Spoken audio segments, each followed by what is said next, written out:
হরে কৃষ্ণ। তো সকলকে স্বাগত জানাচ্ছি আমাদের ভাগবত স্টাডি ক্লাসে। তো আমরা নতুন একটি অধ্যায়ে আছি, পঞ্চদশ অধ্যায়, যথাসময়ে পাণ্ডবদের অবসর গ্রহণ। এটি হচ্ছে অধ্যায়ের শিরোনাম। তো আমরা প্রথম শ্লোক থেকে 23 নম্বর শ্লোক পর্যন্ত আজকে আলোচনা করার চেষ্টা করব। তো শুরুতে আমরা একটু এই অধ্যায়ের সারাংশ নিয়ে আলোচনা করি, তাহলে আমাদের বুঝতে সুবিধা হবে। তো এখানে মোটামুটি 6টি ভাগে এই অধ্যায়কে ভাগ করা হয়েছে। আর এই অধ্যায়ে টোটাল শ্লোক রয়েছে আপনার 51টি শ্লোক রয়েছে। তার মধ্যে প্রথম 1 থেকে 6 পর্যন্ত সেখানে আলোচনা করা হয়েছে অর্জুনের তীব্র কৃষ্ণ বিরহ অনুভব।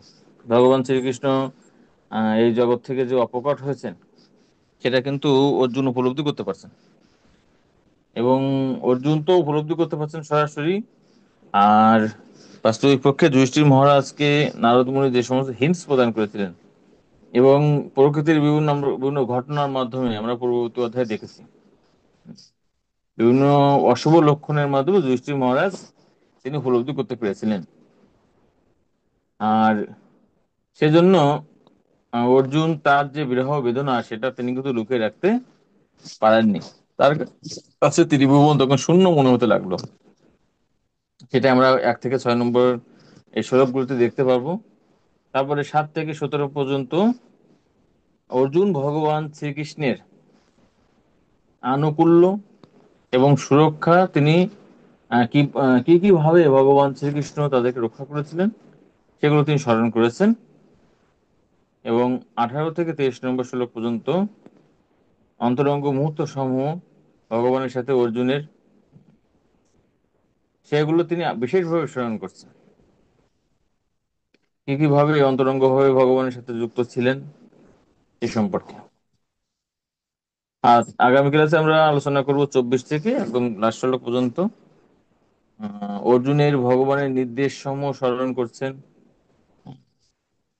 মানে ভগবত গীতাতে ভগবান যে সমস্ত উপদেশ প্রদান করেছিলেন, ঠিক আছে, কিভাবে তাকে শোক থেকে মুক্ত করেছিলেন সেটি অর্জুন এখানে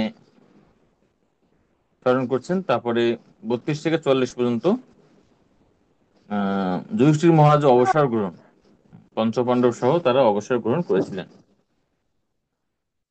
আর 45 থেকে 51 শ্লোক পর্যন্ত অন্য পাণ্ডবগণ দ্রৌপদী এবং বিদুরের প্রয়াণ, ঠিক আছে, সমস্ত পাণ্ডবরা, দ্রৌপদী, বিদুর তারা কি করছিল, মহাপ্রস্থান করেছে। তো এখানে আমরা দেখতে পাবো যে মহাভারতের যে মহাপ্রস্থান এবং আহ ভাগবতের মহাপ্রস্থানের মধ্যে কিন্তু পার্থক্য আছে। তো এটাই হয়, মহাভারত পড়লে এই ভাগবতের এই অধ্যায়টির সাথে একটা ক্লাশ হয়, ঠিক আছে, ঘটনাগুলো মিলে না। তো দুইটাই ঠিক আছে, ঠিক আছে। তার মধ্যে সব থেকে যথার্থ কোনটা, সব থেকে যথার্থ হচ্ছে এটি, এখানে যেটি বর্ণনা করা আছে। কারণ মহাভারত বিশেষ পরিস্থিতিতে বিশেষভাবে ব্যাখ্যা করা হয়েছে, আর ভক্তি ভাব পূর্ণভাবে শ্রীমদ্ ভাগবতে সেখানে পূর্ণাঙ্গ এবং যথার্থ ব্যাখ্যা প্রদান করা হয়েছে। আর ভক্তদের ক্ষেত্রে এই ভাগবতের ব্যাখ্যাটাই হচ্ছে ধারণ করাটাই হচ্ছে শ্রেয়। কিন্তু জাগতিক লোক মহাভারতের ব্যাখ্যাটা আসলে মানে পূর্ণাঙ্গ ব্যাখ্যা, মহাভারতকে অস্বীকার করা যায় না, কিন্তু সেটা কিন্তু যথার্থ নয়। যেমন মোহন মাতাজি বলছিল যে ভগবানের পূর্ণ প্রকাশ কি, ব্রহ্মও কিন্তু পূর্ণ, ঠিক আছে, কিন্তু সেটি পূর্ণতম নয়। ঠিক তেমন মহাভারতের ব্যাখ্যা পূর্ণতম হিসেবে ধরা যায় না। তো ঠিক আছে, আমরা আমাদের মূল ক্লাসে প্রবেশ করি। প্রথমে আমরা 1 থেকে 6 নম্বর শ্লোক পর্যন্ত 1 থেকে 6 নম্বর শ্লোক পর্যন্ত আলোচনা করব। সেখানে কি বর্ণনা করা হয়েছে যে অর্জুনের তীব্র কৃষ্ণ বিরহ অনুভব, যেহেতু ভগবান নাই, আমরা দেখি যে অর্জুন কি কিভাবে বিরহ অনুভব করছেন, এগুলো এখানে বর্ণনা করা আছে।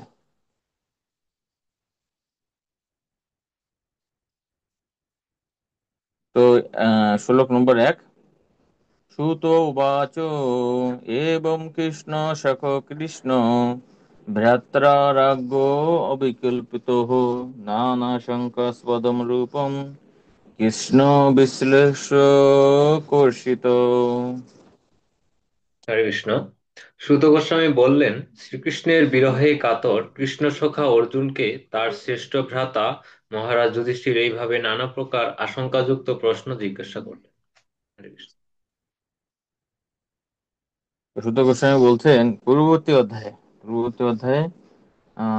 মহারাজ যুধিষ্ঠির অর্জুনকে অনেকগুলো প্রশ্ন করছিলেন। ঠিক আছে, যে কেন তাকে মুখ শুষ্ক লাগছে, তিনি কোনো অন্যায় করেছে কিনা, বা তার সাথে কোনো অন্যায় হয়েছে কিনা, অপমানিত হয়েছেন কিনা, অথবা আশ্রিত জনকে তিনি রক্ষা করতে পেরেছেন কিনা, এরকম নানা প্রশ্ন করছেন। আর সেই সূত্র ধরে সুত গোস্বামী অর্জুনের কাছে বলছেন, যুধিষ্ঠির আহ মহারাজ তাকে যে সমস্ত প্রশ্নগুলো করছিলেন সে সম্পর্কে আহ এখানে বলছেন। তো এখানে তাৎপর্যে শিল প্রভুপাদ বলছেন যে কেন এতগুলো প্রশ্ন করছেন। কারণ অর্জুন এতগুলো প্রশ্ন করার পরও কিন্তু তিনি এতই শোকে অভিভূত ছিলেন যে তার পক্ষে উত্তর দেওয়া সম্ভবপর হয়নি, তাই বারবার প্রশ্ন করছেন। তো শ্লোক নম্বর 2, শোকেন শুষ্যদ বদন রীত সরোজ হতোপভো বিভূম তব তম এব অনুস্মরেত অশোকনাথ প্রতিভাসিতুম। করেন।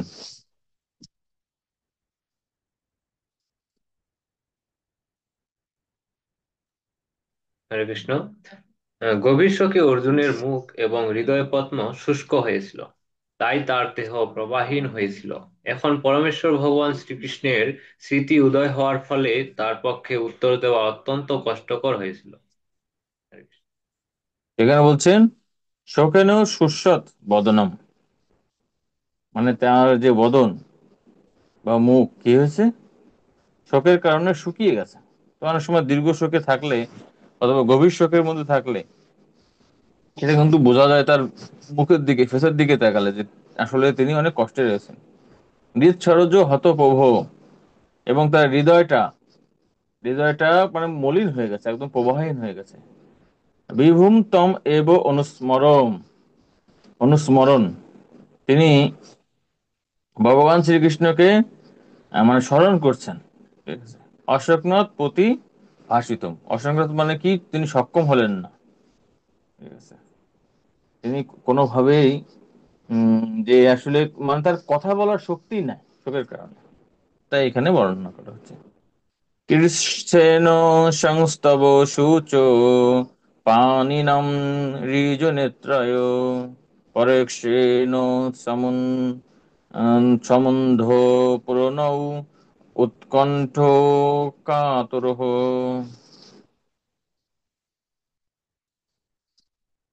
হরে কৃষ্ণ। তখন তিনি অতি কষ্টে বিগলিত শোকাশ্রু সংবরণ করলেন, অশ্রুধারা হস্ত দ্বারা মার্জিত করলেন। শ্রীকৃষ্ণের অদর্শনে তার খুবই উৎকণ্ঠা হয়েছিল বলে অত্যন্ত কাতর হয়ে পড়লেন। হরে কৃষ্ণ। এখানে বলছেন যে পরক্ষেণ সমন অন্ধ। ঠিক আছে, সমুন্ধত মানে কি, যে পরক্ষেণ মানে কি, প্রত্যক্ষ মানে ভগবান যখন সামনে অবস্থান করছেন, আর পরক্ষণ মানে ভগবান যখন অপকট হয়েছেন বা সরাসরি ভাবে তার থেকে দূরে চলে গেছেন। তো সমুন্ধত মানে কি, বর্ধিত হয়েছিল প্রণয় ও উৎকণ্ঠা, তার উৎকণ্ঠা বর্ধিত হয়েছিল। তার ফলে তিনি কি করছেন, কান্না করছেন, এবং তিনি মানে একটু শক্তি সঞ্চার করার জন্য তার হস্ত দ্বারা তার অশ্রু মুছছেন। যে কিছু না কিছু তো উত্তর তো দিতে হবে, তাই না?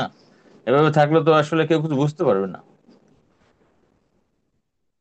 সক্ষম মৈত্রীম সৌহৃদম চ সারথ্য আদিষু সংস্মরণ নিরীপম অগ্রজম ইতি আহু বাষ্প গদগদয়া গিরা। হরে কৃষ্ণ। অনুবাদ। শ্রীকৃষ্ণের সখ্য ভাব, মিত্রতা, বন্ধুত্ব এবং সারথ্য আদি কার্যের কথা স্মরণ করে অর্জুন বাষ্প গদগদ স্বরে অগ্রজ যুধিষ্ঠিরকে বলতে লাগলেন। হরে কৃষ্ণ। তো এখানে সক্ষম, সক্ষম মানে এখানে সখ্য ভাব, মৈত্রীম ছিল। বিশ্বনাথ চক্রবর্তী ঠাকুর বলছেন এখানে মৈত্রীম বলতে এখানে দাস্য ভাব, এবং সৌহৃদম বলতে বাৎসল্য ভাব। তো দেখেন সখ্য, দাস্য এবং বাৎসল্য এই তিনটি ভাবে অর্জুনের সঙ্গে ভগবান শ্রীকৃষ্ণ যুক্ত ছিলেন। আর সেগুলোকে স্মরণ করে চ সারথ্য আদিশু সংস্মরণ, তিনি চিন্তা করছেন যে ভগবান কিভাবে তার রথের সারথি হয়েছে। ঠিক আছে, এই সখা রূপে, তার হচ্ছে কি বলে দাস রূপে, তার প্রতি বাৎসল্যপূর্ণ হয়ে ভগবান তার সারথি হয়েছে। ঠিক আছে, এটা একটা মানে বিশেষ একটি লীলা, যেটা তিনি বিশেষভাবে স্মরণ করছেন যে ভগবানকে দিয়ে তিনি কত কিছু করেছেন। নিরুপম অগ্রজম ইতি আহ। তো তিনি মহারাজকে, তিনি কে, তিনি হচ্ছেন যুধিষ্ঠির মহারাজকে তিনি তখন বলতে শুরু করেছিলেন, বলেছিলেন বাষ্প গদগদ গিরা, গদগদ স্বরে। এর তাৎপর্য হরে কৃষ্ণ। এখানে, হ্যাঁ বলেন। প্রভু, পাসওয়ার্ডটা নাকি ভুল দেখাচ্ছে, আরেকবার দিবেন?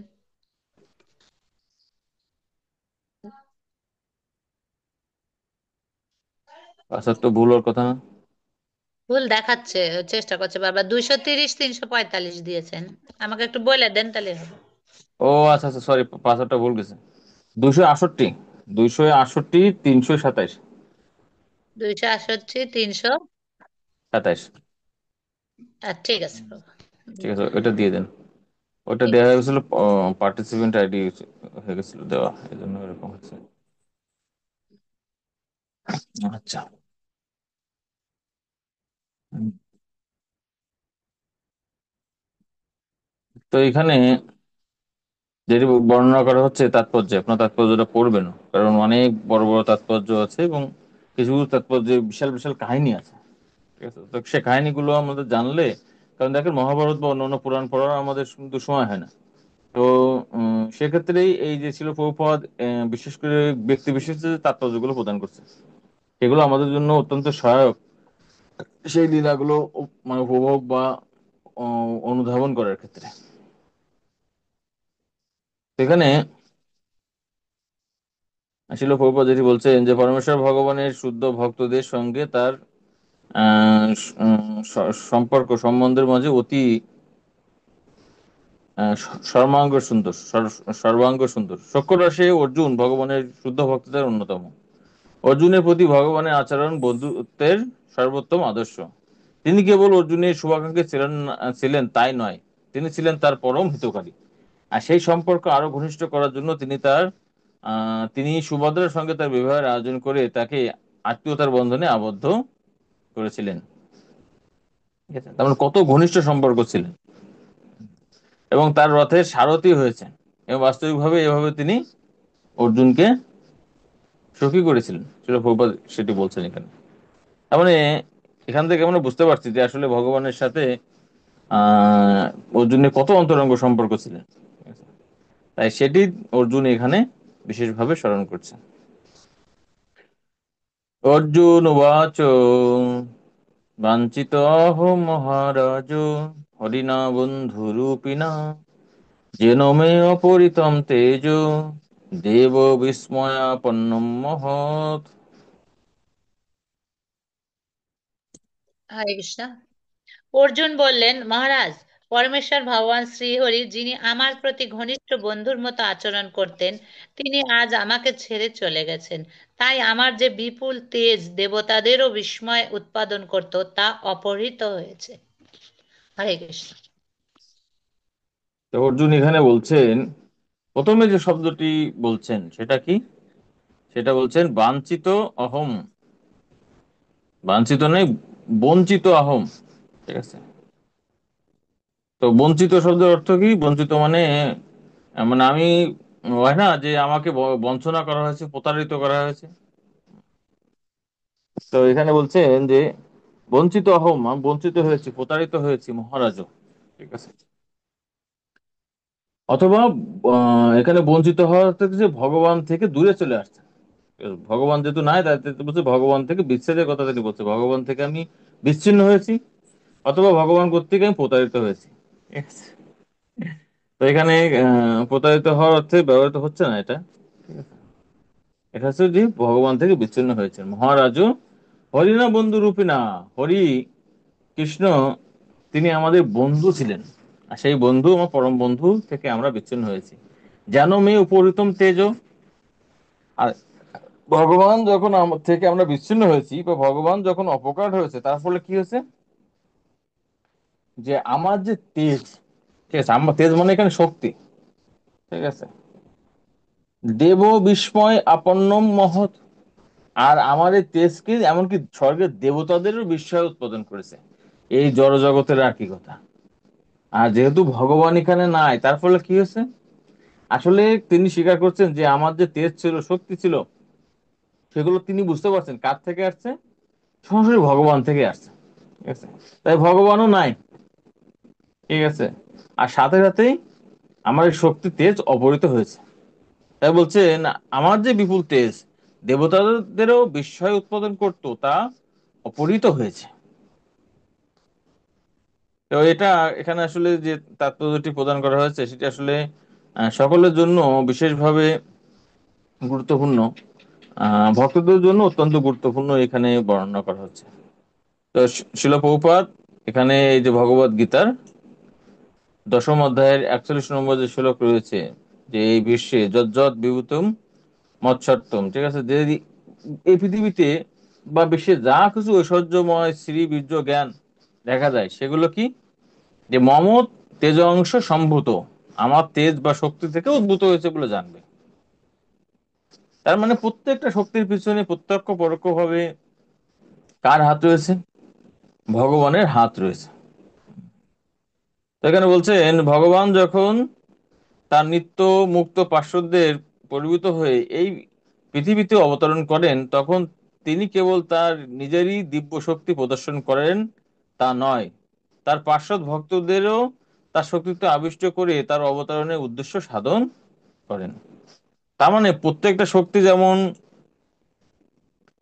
ভগবান শ্রীকৃষ্ণের শক্তি, ঠিক আছে, ঠিক তেমনি ভগবানের ভক্তরা যে সমস্ত অদ্ভুত লীলা বা শক্তি প্রদর্শন করেন, সেগুলোও কার, সেগুলো হচ্ছে ভগবানের।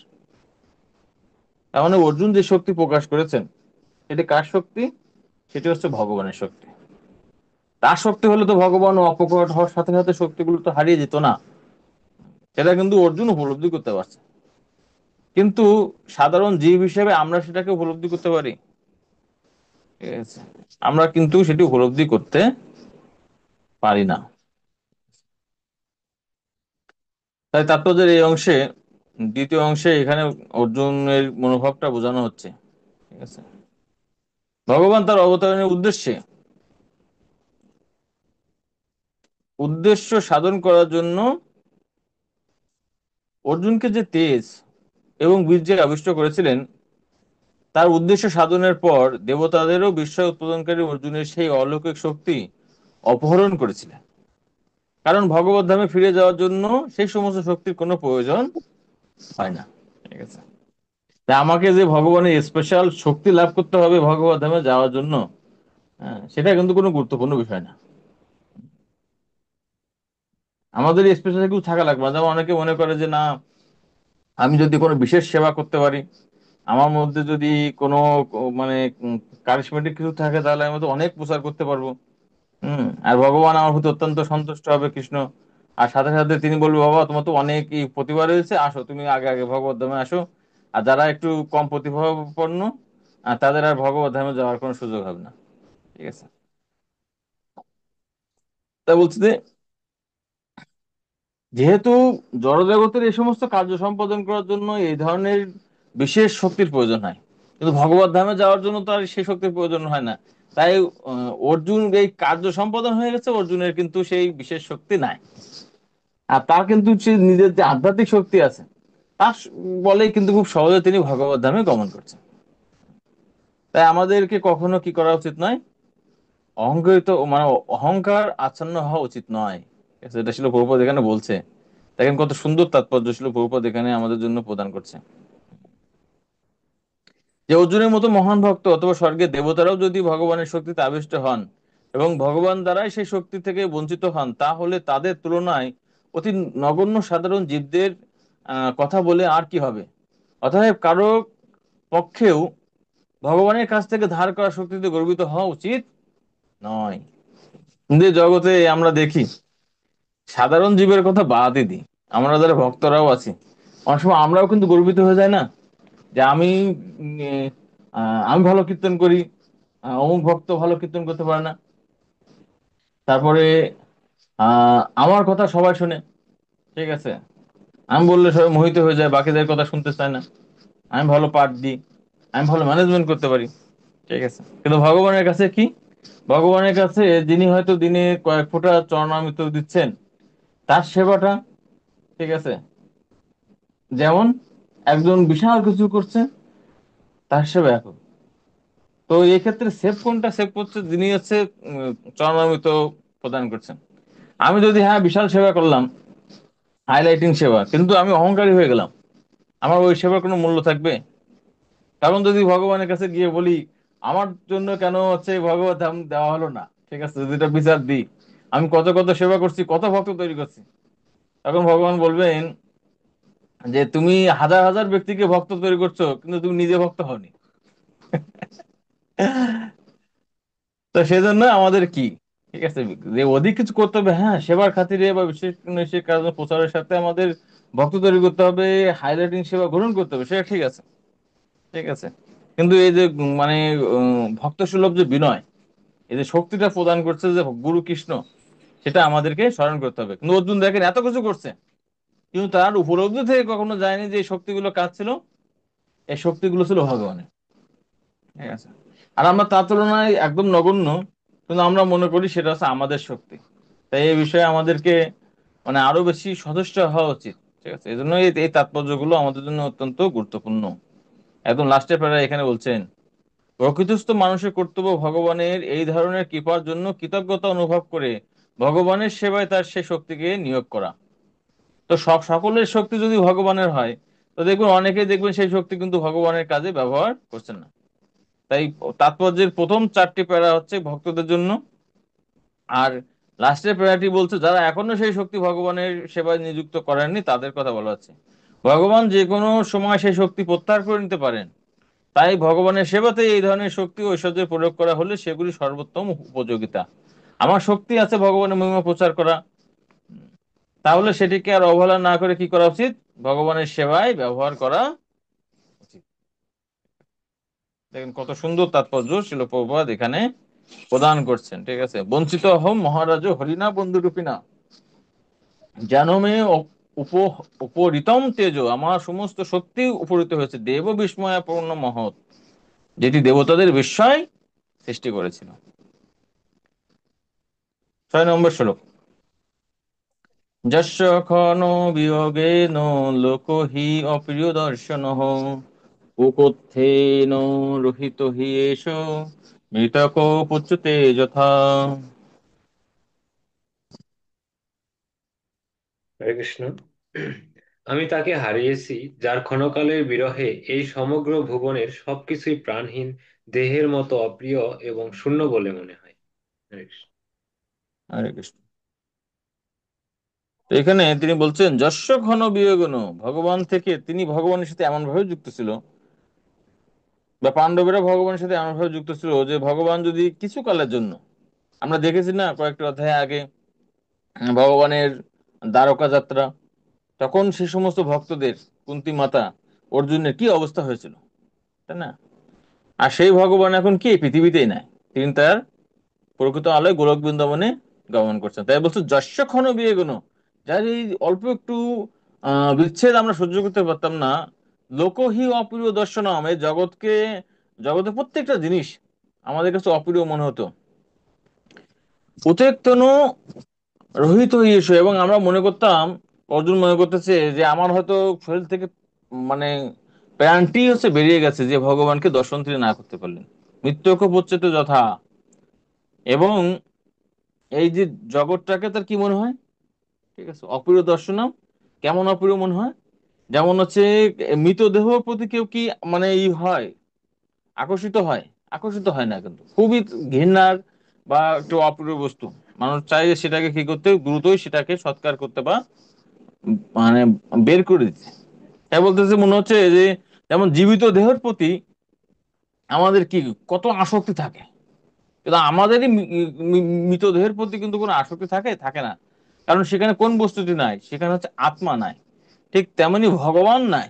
অর্থ হচ্ছে কি, যে তাদের অবস্থা একদম মৃতপ্রায়, মানে তার যে যে অবস্থানটা মনে হচ্ছে যেন তাদের দেহগুলো হচ্ছে মৃত, এর ভিতরে তাদের সেই প্রিয় আত্মাটি নাই।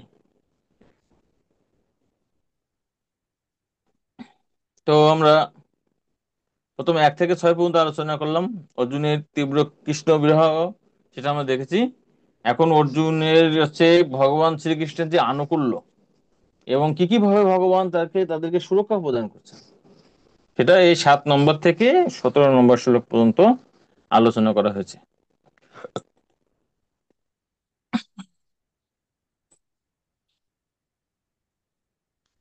যৎসংসদাদ দ্রুপদ গৃহমুপগতানাম রাজ্ঞম স্বয়ংবর মুখে স্মর দুর্মদনম তেজোরিতম খলু মায়াভি হতোচ্চমস্য সজ্জিকিতেন ধনুষাধি গতা চ কৃষ্ণ।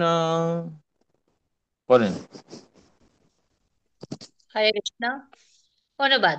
আমি কেবল তারই কৃপার বলে বলীয়ান হয়ে ধ্রুপদ রাজভবনে স্বয়ংবর সভায় সমাগত কামোন্মত্ত নৃপতিদের প্রভাব পরাভূত করেছিলাম। আমার ধনুকের যে আরোপণ করে মৎস্যরূপী লক্ষ্য বিদ্ধ করেছিলাম এবং তার ফলে দ্রৌপদীকে লাভ করেছিলাম। হরে হুম। কৃষ্ণ। তো এখানে আমরা দেখতে পাচ্ছি যে অর্জুন স্মরণ করছেন, কোন লীলাটি স্মরণ করছেন, কিভাবে তিনি স্বয়ংবর সভায়, ঠিক আছে, দ্রৌপদীকে লাভ করেছিলেন। তো এখানে সেই কাহিনী কিন্তু তাৎপর্যে অত্যন্ত বিশদভাবে বর্ণনা করছে, একদম সম্পূর্ণ ঘটনাটাই শিল প্রভুপাদ এখানে প্রদান করছেন। ঠিক আছে, তো আমি সেই ঘটনাটি বলছি না, যে সেখানে এই যে দ্রৌপদীকে অর্জুন লাভ করছেন, ঠিক আছে, তো অর্জুন যেহেতু প্রথমেই স্বীকার করছেন তার এই যে শক্তিটি কার শক্তি, ভগবানের শক্তি।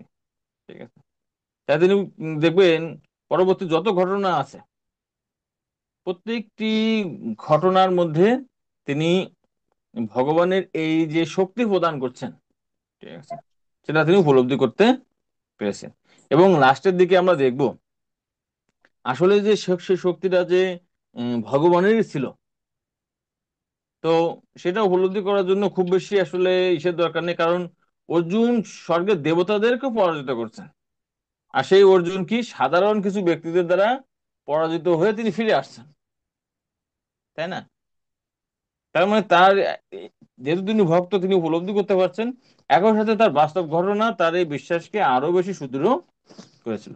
তাই তিনি স্মরণ করছেন যে কিভাবে তিনি দ্রুপদ রাজভবনে দ্রৌপদীকে লাভ করছেন, সেই মৎস্যরূপী সেই কি বলে,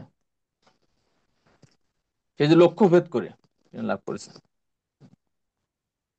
তো আমরা তারপরেও যদি একটু সংক্ষেপে বলি, ঠিক আছে, দ্রৌপদীর পিতা দ্রুপদ মহারাজ তিনি কি করেন, তিনি তার কন্যা স্বয়ংবরে একদম বাড়ির ছাদের উপর একটি আছে মাছ রেখে দেন, এবং নিচে কি থাকে, জল থাকে। আর সেই মাছটা আবার চক্রাকারে ঘুরছে, আবার জলটাও আবার কম্পমান, আর সেই জলের দিকে তাকিয়ে কি করতে হবে, সেই মৎস্যটাকে ভেদ করতে হবে। অত্যন্ত কঠিন বিষয়। তো অর্জুন ভগবানের কৃপায়, ঠিক আছে, মহাভারতে বর্ণনা করা আছে যে এখানে অর্জুন তার শক্তি বলে, তার দক্ষতা বলেই করছে, কিন্তু এটাই হচ্ছে পার্থক্য ভাগবতের সাথে। আর ভাগবতে বর্ণনা করছে সেই দক্ষতা, সেই শক্তিটা অর্জুন কোথায় পেল, সেটি পেয়েছেন তিনি ভগবানের কাছ থেকে। ঠিক আছে, তো এটাও একটা হচ্ছে মহাভারত আর ভাগবতের মধ্যে পার্থক্য। যস্যন্নিধাবমম খণ্ড বম অগ্নয়োদা ইন্দ্রম চ সমরগণম তরসা বিজিত্ত লব্ধা সবা মায়া কৃতাদ্ভুত শিল্প মায়া দিগভ্য হরন্নিপতয় বলিম অধ্বরেতে। হরে কৃষ্ণ। তিনি নিকটে ছিলেন বলেই দক্ষতা সহকারে আমি দেবতাগণ সহ মহাবলবান ইন্দ্রদেবকে জয় করতে সক্ষম হয়েছিলাম, এবং তাই অগ্নিদেবকে খাণ্ডব বন দহন করতে দিতে পেরেছিলাম।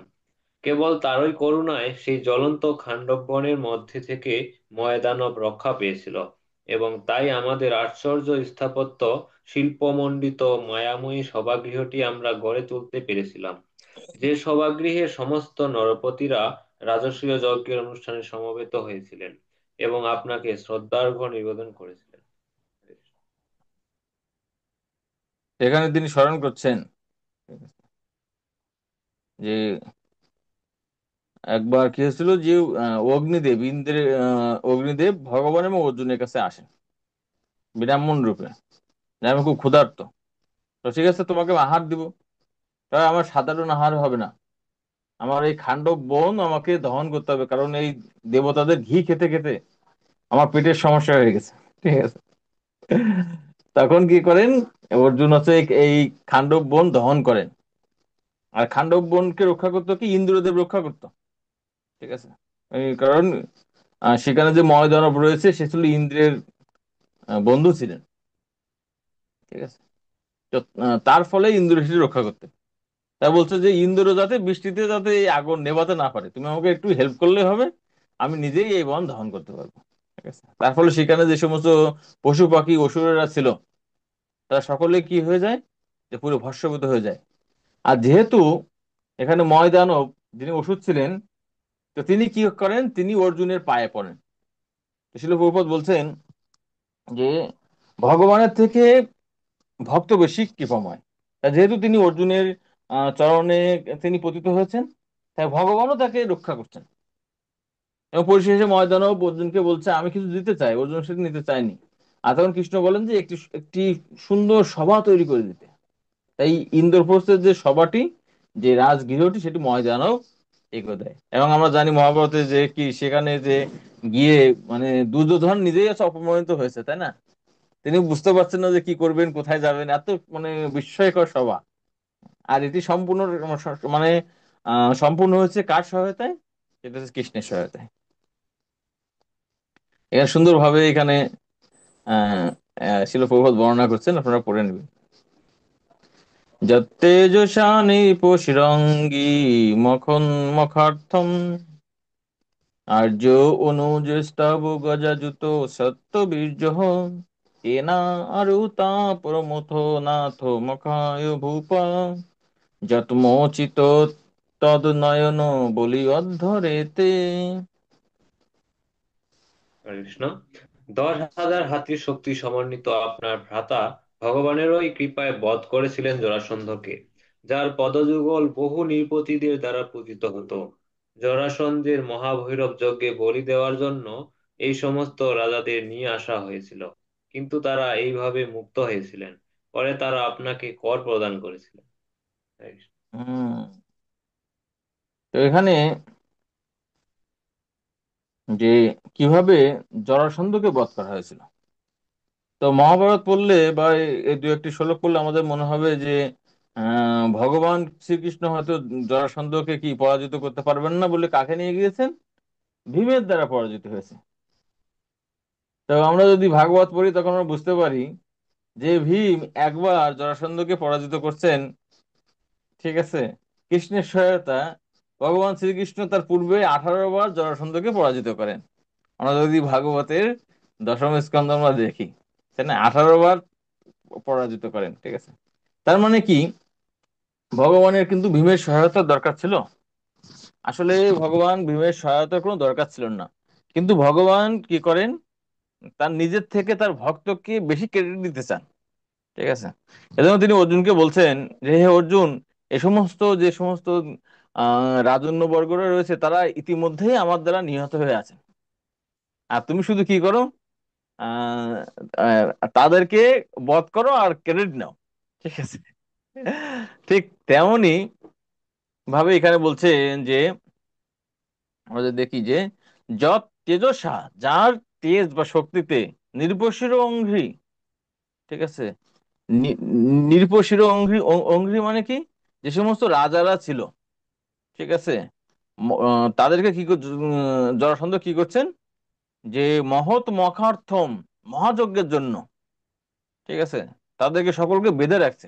আর্য অনুজ স্তব গজা সত্য বীর্যম, ঠিক আছে, যে তাদেরকে কি করবেন, সে মহাভৈরব শিলপ্রপাত মহাভৈরব যজ্ঞে বলি দিবেন। আর ভীম কি করছে সেখানে, সেখানে কৃষ্ণ অর্জুন এবং ভীম গিয়ে তাদের কাছে প্রার্থনা করেন ব্রাহ্মণ বেশে, যে আপনি আমাদেরকে দান করুন। ঠিক আছে, তখন বলে তোমরা কি দান চাও, তিনি ব্রাহ্মণদের কখনো মানে ফেরাতেন না।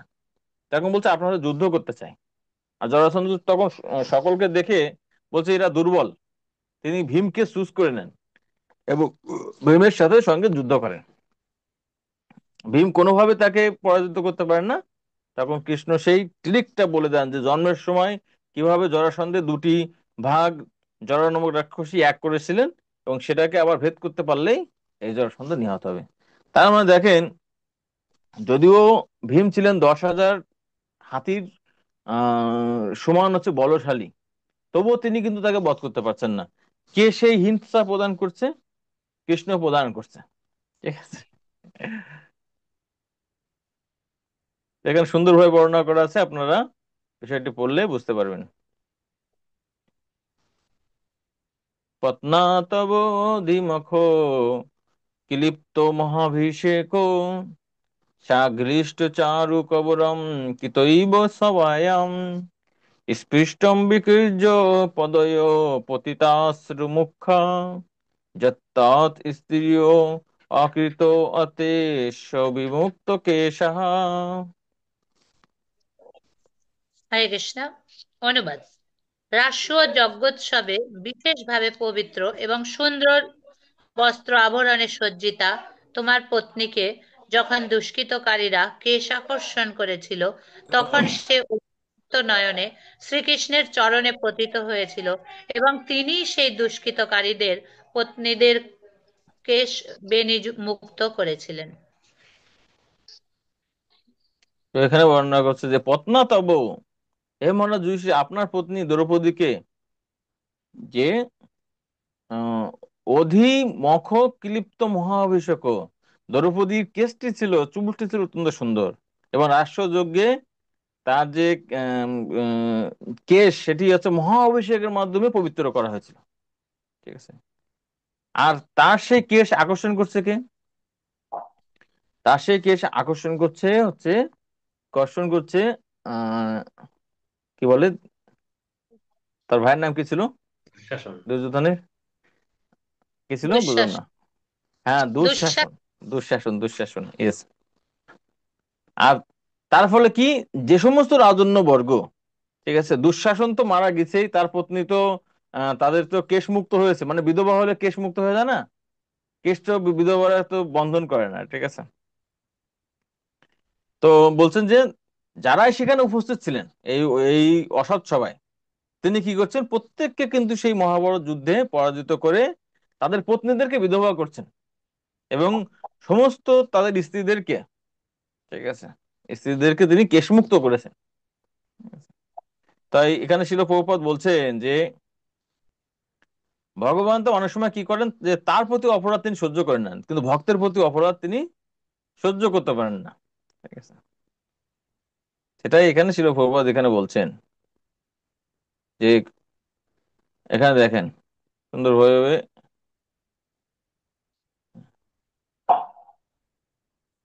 কোনো দুষ্কৃতিকারী ভগবানকে অপমান করলে তিনি তা সহ্য করতে পারেন, কেননা পুত্র পিতাকে অপমান করলেও পিতা তা সহ্য করেন, কিন্তু তিনি কখনো তার ভক্তের অপমান সহ্য করতে পারেন না। কোনো মহাত্মাকে অপমান করলে মানুষ তার সমস্ত পুণ্যের ফল স্বরূপ কৃপা আশীর্বাদ সবকিছুই হারায়।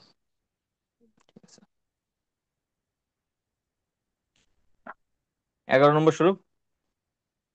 ইয়নো যুগোপ বনয়েত দুরন্ত কৃচ্ছাদ দুর্বাসাস হরিরচিত অযুত অগ্র গজ শাকান্ন শ্রেষ্ঠম উপযুজ্য যত স্ত্রীলোকিম ত্রিপংস্ত সলিলে বিনিমগ্ন সঙ্গ।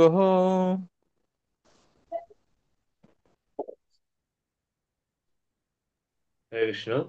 আমাদের বনবাসের সময় আমাদের ভয়ঙ্কর সংকটে ফেলার জন্য আমাদের শত্রুরা দুর্বাসা মুনিকে, যিনি তার অযুত শিষ্য সহ ভোজন করেন, আমাদের আশ্রমে পাঠিয়েছিলেন। সেই সময় তিনি শ্রীকৃষ্ণ সাকার্ণের অবশিষ্ট মাত্র গ্রহণ করেই আমাদের রক্ষা করেছিলেন। ওইভাবে তিনি অন্ন গ্রহণ করেছিলেন বলে নদীতে স্নানরত মুনিগোষ্ঠী বিপুল পরিমাণে আহারের পরিতৃপ্তি অনুভব করেছিলেন, আর সমগ্র ত্রিভুবনও তাতে পরিতৃপ্ত হয়েছিল। হুম। তো দেখেন যে ভাগবতের যে শ্লোকটি আমরা জানি, তাই না, যে ভগবানকে আহার করালে বা পেটে আহার দিলে কি হয়, সমস্ত যে শরীরে যে অঙ্গ প্রত্যঙ্গ গুলো আছে সেগুলো কি হয়, তৃপ্ত হয়ে যায়। আসলে প্রভুপাদ এটাই বলছেন, যে তাৎপর্য সুন্দরভাবে বর্ণনা করছেন যে যে ঘটনাটা কি ছিল। দুর্যোধন তাদেরকে পাঠিয়েছিল যে যাও, যদি কোনো বর দিতে চাও হে মহামুনি, তাহলে আপনি আমার যে ভ্রাতা যুধিষ্ঠির মহারাজের আতিথ্য স্বীকার করেন, আর এমন সময় যাবেন, ঠিক আছে, যখন তার দ্রৌপদীর খাওয়া হয়ে যায়, তাই না। আর দ্রৌপদীর আহার হয়ে গেলে কি হয়ে যায়, সেই সূর্যদেব প্রদত্ত অক্ষয় পাত্র খালি হয়ে যায়। ফলে দুর্বাসা তাদের অভিশাপ প্রদান করবে, ফলে তারা সংকটে পড়বে। কিন্তু ভগবান যার সহায় রয়েছে, তার কি কখনো কোনো সংকট আসতে পারে? তখন দ্রৌপদী ভগবান শ্রীকৃষ্ণের শরণ গ্রহণ করছেন এবং শ্রীকৃষ্ণ এসে বলে কিছু কি নাই। তখন দেখে যে দুই টুকরা, সেটা দুই টুকরা শাক সেখানে অবশ্য হয় না যে আপনি যতই সেখান থেকে মানে ই করে নেন না কেন, দেখবেন খাদ্যের কিছু কণা সেই কি বলে, যেখানে রান্না করা হয় বা যে পাত্র থেকে আপনি নেবেন সেখানে দেখবেন কিছু না কিছু লেগে থাকে।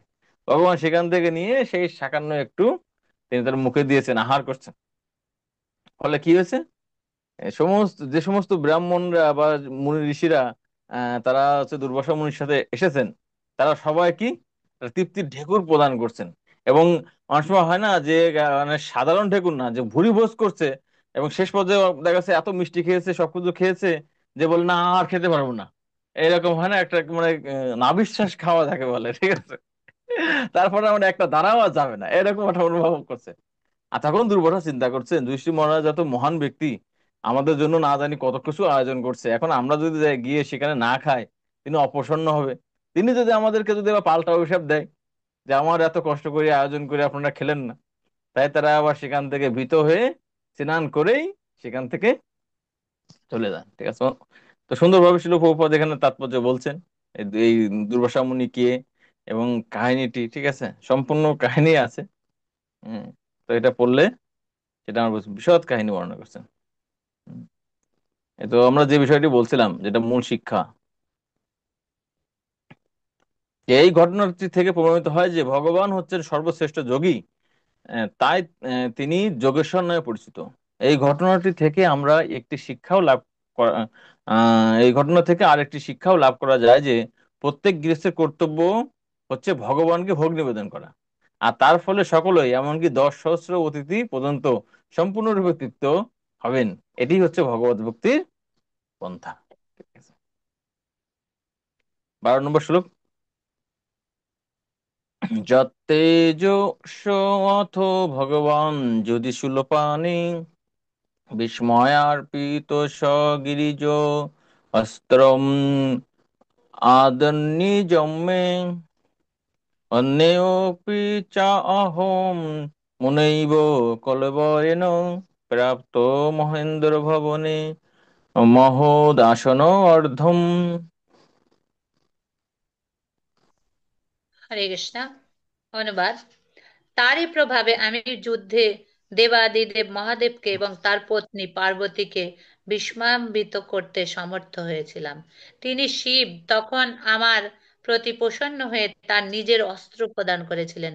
অন্য দেবতারাও তাদের নিজের নিজের অস্ত্র আমাকে দান করেছিলেন, এবং তাছাড়াও এই শরীরেই আমি স্বর্গলোকে যেতে পেরেছিলাম, এবং দেবরাজ ইন্দ্র তার সভায় আমাকে তার মহান আসনের অর্ধভাগ দান করেছিলেন। হরে কৃষ্ণ। তো এখানে বলছে যে তারই প্রভাবে আমি যুদ্ধে দেবাদিদেব মহাদেবকে পরাজিত করেছিলাম, ঠিক আছে। তো মহাদেবকে কিভাবে আসলে পরাজিত করছিল? আমরা জানি যে মহাদেব অর্জুনকে পরীক্ষা করার জন্য তিনি একটি কিরাত রূপে বা ব্যাদ রূপে আবির্ভূত হয়। ঠিক আছে। এবং একটি শূকর অর্জুনও বান মারেন এবং মহাদেবও বান মারেন। তো অর্জুন বলেন আমি আগে মেরেছি, আমার শিকার, মহাদেব বলেন আমার শিকার। এভাবে তাদের মধ্যে যুদ্ধ হয়। তো এভাবে যুদ্ধে যখন কোনোভাবেই অর্জুন তাকে পরাজিত করতে পারেন না, তখন বুঝতে পারেন এ কোনো সাধারণ কেউ না। পরিশেষে মহাদেব তার পরিচয় প্রদান করেন এবং অর্জুন তার কাছে ক্ষমা ভিক্ষা করেন। পরিশেষে মহাদেব কি করেন যে তিনি শিব তখন আমার প্রতি প্রসন্ন হয়ে তার নিজের অস্ত্র, মহাদেবের অস্ত্রের নাম কি ছিল, পাশুপত অস্ত্র, সেটি প্রদান করেন। এবং যেহেতু মহাদেব অস্ত্র প্রদান করতেছেন, তাহলে অন্য অন্য দেবতারা কে বসে থাকবেন? তখন সেখানে সমস্ত দেবতারা এসে, এক এক দেবতা তখন এক এক অস্ত্র তখন অর্জুনকে প্রদান করেন। হুম। তো একটা একটা বিষয় রয়েছে, মহাদেবকে সন্তুষ্ট করছেন, তো মহাদেব সন্তুষ্ট হলে অন্য অন্য দেবতারাও সন্তুষ্ট হয়েছে। আবার কি, আর একটি কৃপার কথা, মানে এখানে দুইটি কৃপার কথা বর্ণনা করছেন। ঠিক আছে। স্বর্গলোকে এই শিল ভগবত বলছেন কেউ সশরীরে যেতে পারে না, কিন্তু অর্জুন কিন্তু সশরীরে স্বর্গে গমন করছেন। ঠিক আছে। গমন করে সেখানে কি করছে, ইন্দ্র তিনি তার সিংহাসনের প্রতি কিন্তু খুব আসক্ত ছিলেন, তাই না? এবং দেখতেন যদি কোনো ব্যক্তি খুব বেশি তপস্যা করছেন, ইন্দ্র কিন্তু কিভাবে সাথে সাথে তার তপস্যাকে ভঙ্গ করা যায়, উম, সেই চেষ্টাটি তিনি সর্বদাই কিন্তু ব্যস্ত থাকতেন। কিন্তু এখানে অর্জুনের ক্ষেত্রে কি হয়েছে, যিনি তার এই সিংহাসনকে রক্ষা করার জন্য সিংহাসনের প্রতি এত আসক্ত, ভগবানের কৃপায় অর্জুন সেই সিংহাসনের অর্ধেক লাভ করেন। অর্ধেক কিভাবে লাভ করেন? যেহেতু তিনি স্বর্গে গিয়েছেন, দেবরাজ ইন্দ্র তখন অর্জুনের যে মহিমা উপলব্ধি করতে পেরে তিনি সিংহাসনের এক সাইডে সরে গিয়েছেন। সরে গিয়ে বলছে বেটা এখানে আসো আমার সঙ্গে, একই সিংহাসনে তুমি বসো। ঠিক আছে। তার মানে কত বড় সৌভাগ্য একজন কি বলে সিংহাসনের প্রতি আসক্ত ব্যক্তি, যেটি তিনি কাউকে প্রদান করেন না, কতভাবে রক্ষা করেন, সেই সিংহাসনের অর্ধেক কাকে প্রদান করছেন? অর্জুনকে প্রদান করছেন। আর অর্জুন উপলব্ধি করতে পারছেন তার এই যে কৃতিত্ব, এটা হচ্ছে তার নয়, প্রকৃতপক্ষে ভগবান কৃষ্ণেরই কৃপায় তিনি সেটি লাভ করেছিলেন। যেখানে সে কাহিনী বর্ণনা করা আছে। ঠিক আছে, আপনারা পড়ে নেবেন। আচ্ছা।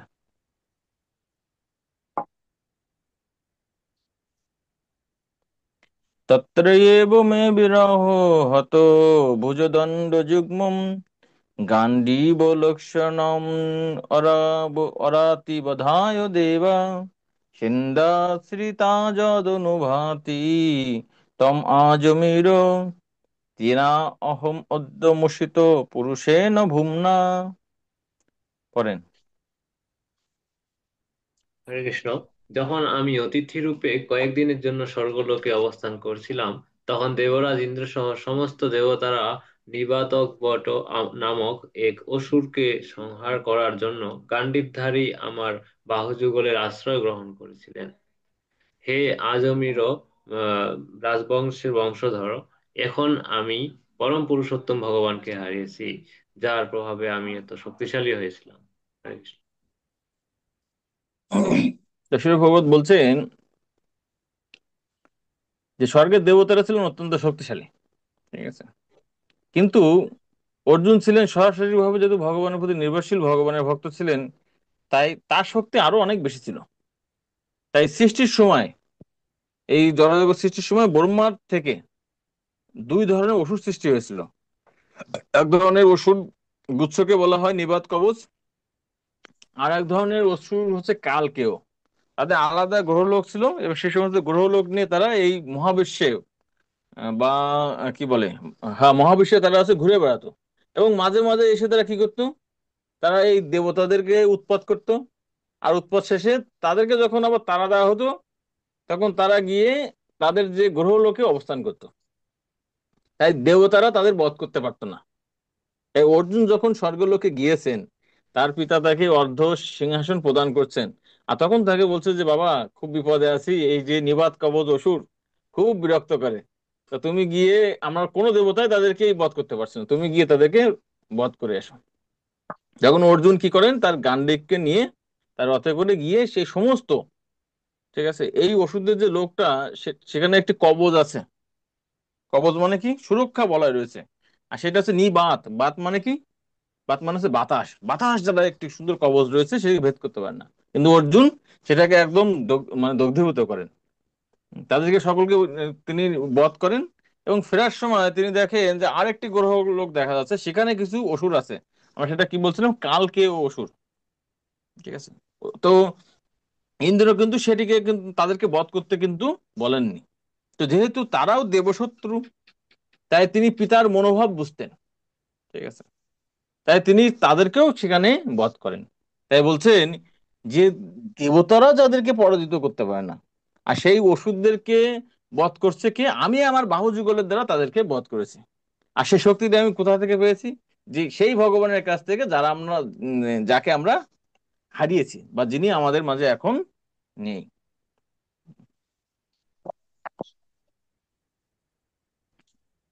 14 নম্বর শ্লোক।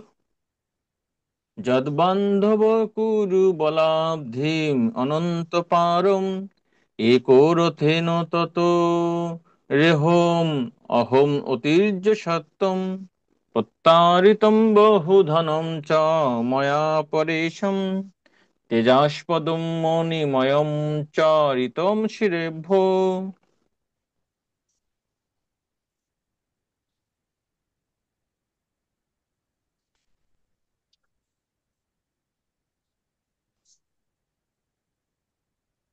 হরে কৃষ্ণ।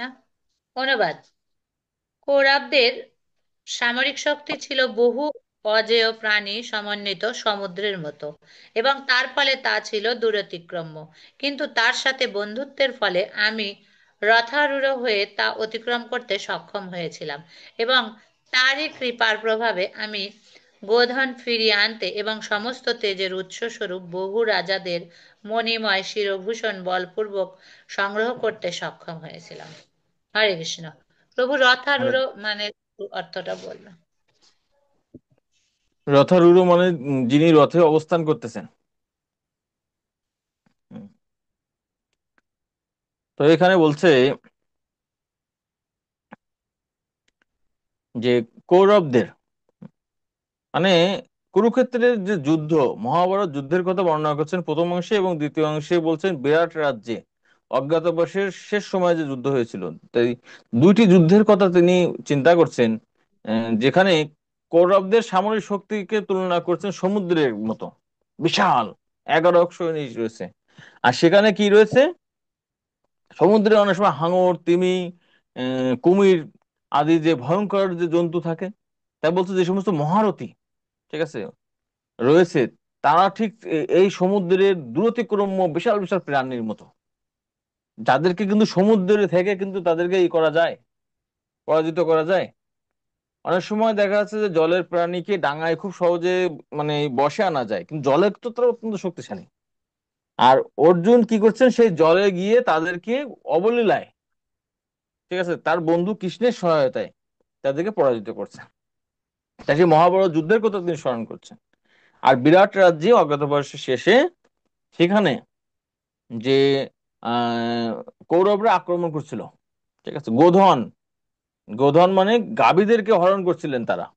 আর তখন অর্জুন গিয়ে তাদেরকে পরাজিত করে যে সমস্ত ব্যক্তি সেখানে উপস্থিত ছিলেন, তাদের যে ছিল, যে মস্তকে মুকুট ছিল, সেটাকে তিনি সংগ্রহ করে বা বলপূর্বক সেটাকে সংগ্রহ করে এনে তিনি বিরাট রাজাকে উপহার প্রদান করেছিলেন।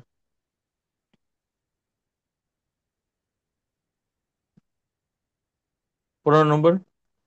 ইয় ভীষ্ম কর্ণ গুরু শল্য চমূষদভ্র রাজন্য বর্জ্য রথ মণ্ডল মণ্ডুতাশু অগ্রে চর মম বিভরথ যূথপানম আয়ুর আয়ুর্মনাংসি চ দৃশা সওজ অর্থাৎ। হরে কৃষ্ণ।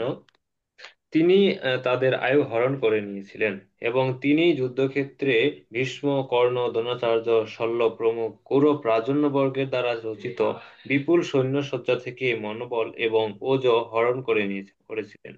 তাদের আয়োজন এবং দক্ষতা অপর্যাপ্ত ছিল, কিন্তু তিনি শ্রীকৃষ্ণ রথ অগ্রভাগে চালনা করার সময়ে এই সমস্ত কার্য সম্পাদন করেছিলেন।